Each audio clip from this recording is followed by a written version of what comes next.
Assalamualaikum warahmatullahi wabarakatuh. Bismillah, alhamdulillah, wala haula wala quwata illa billah, amma ba'd. Perkenalkan, nama saya Lailiul Faizah.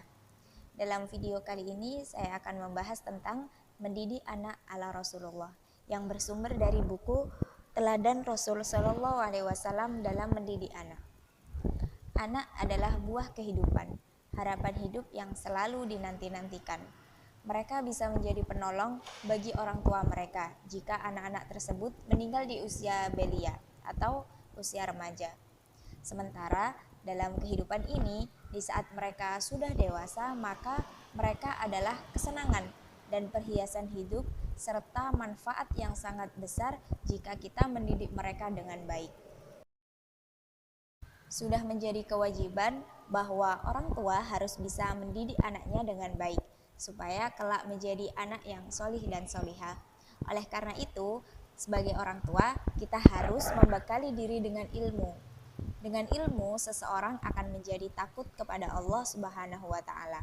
Dengan pembekalan ilmu yang dilakukan secara rutin setiap saat, seperti dalam majelis ilmu, maka peluang untuk mendapatkan ilmu akan semakin besar, karena ia mendapatkan ilmu secara langsung dari seorang kiai ataupun dari guru-guru. Nah, bekal ibu dalam mendidik anak. Ibu dalam keluarga berperan mengajarkan dan mendidik anaknya. Memilihkan ibu yang baik bagi anak merupakan tanggung jawab seorang ayah kepada anaknya. Ada sebuah kisah pada zaman Rasulullah. Suatu hari Khalifah Umar bin Khattab berjalan-jalan di malam hari di kota Madinah untuk mengontrol situasi kota Madinah. Nah, saat itu Khalifah mengajak seorang temannya.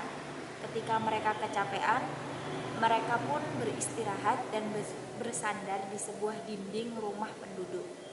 Tak lama, Khalifah Umar bin Khattab mendengar seseorang yang tinggal di rumah itu menyuruh anak gadisnya menyampur susu dengan air untuk dijual pada hari esok.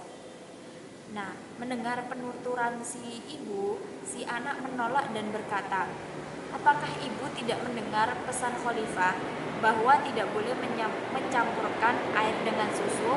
Si ibu berkata, "Sudah, kamu turuti saja perintahku." Kemudian si anak berkata lagi, "Demi Allah, aku tidak mau melanggar apa yang sudah menjadi peraturan. Dan memang Khalifah tidak melihat kita, tapi Allah memperhatikan kita." Lalu ketika Umar bin Khattab mendengar itu, dia kembali ke rumah, pulang dan memanggil anaknya Asim. Ia ingin menikahkan gadis tersebut, gadis penjual susu itu dengan anaknya Asim. Akhirnya menikahlah mereka dan anak gadis itu menjadi menantu dari Khalifah yang terkenal dengan keadilannya. Dari hasil pernikahan antara Asim dan anak gadis itu melahirkan sebuah anak yang solih yang bernama Umar bin Abdul Aziz, yang dikenal dengan ketakwaannya, kezuhudannya, dan keadilannya.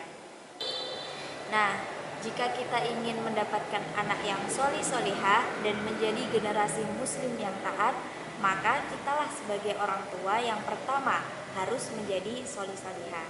Ibu adalah sekolah pertama bagi anak-anaknya, karena kepada ibulah seorang anak banyak belajar, misalkan belajar berdiri, belajar duduk, dan lain sebagainya.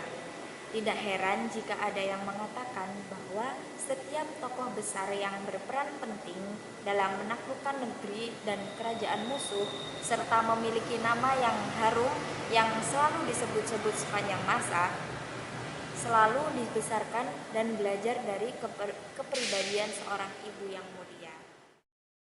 Selanjutnya, bekal ayah dalam mendidik anak.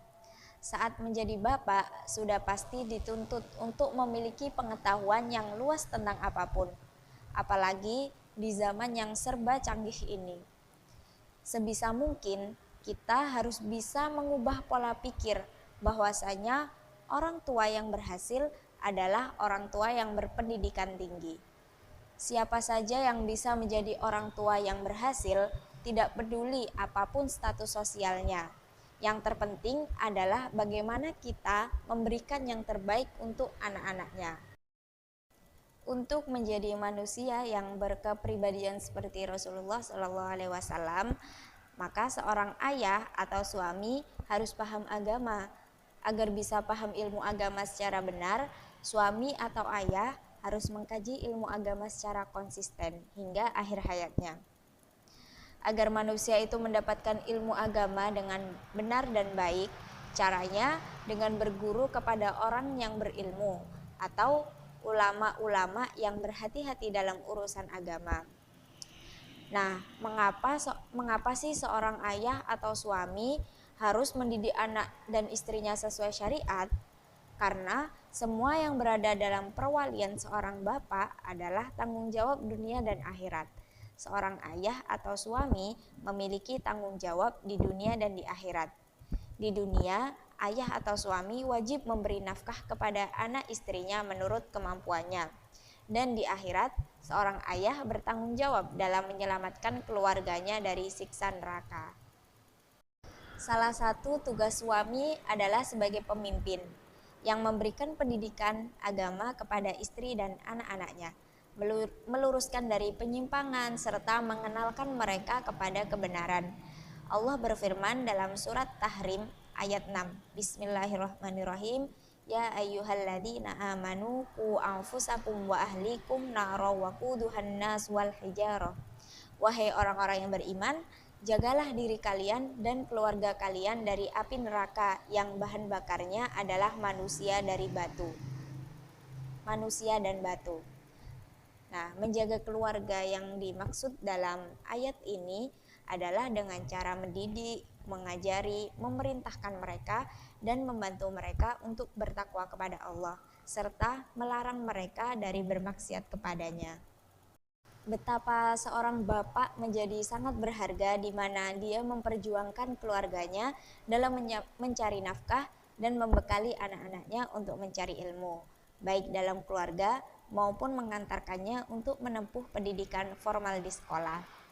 Nah, semoga kita kelak menjadi orang tua yang memiliki wawasan atau memiliki ilmu yang banyak, yang cukup, agar bisa memberikan yang terbaik, pengajaran yang terbaik untuk anak-anak kita kelak dan menjadikan generasi-generasi kita menjadi generasi yang solih-solihah. Amin ya robbal alamin. Semoga apa yang saya sampaikan bisa bermanfaat untuk kita semua. Sekian, wallahul muwaffiq ila aqwamit thoriq. Wassalamualaikum warahmatullahi wabarakatuh.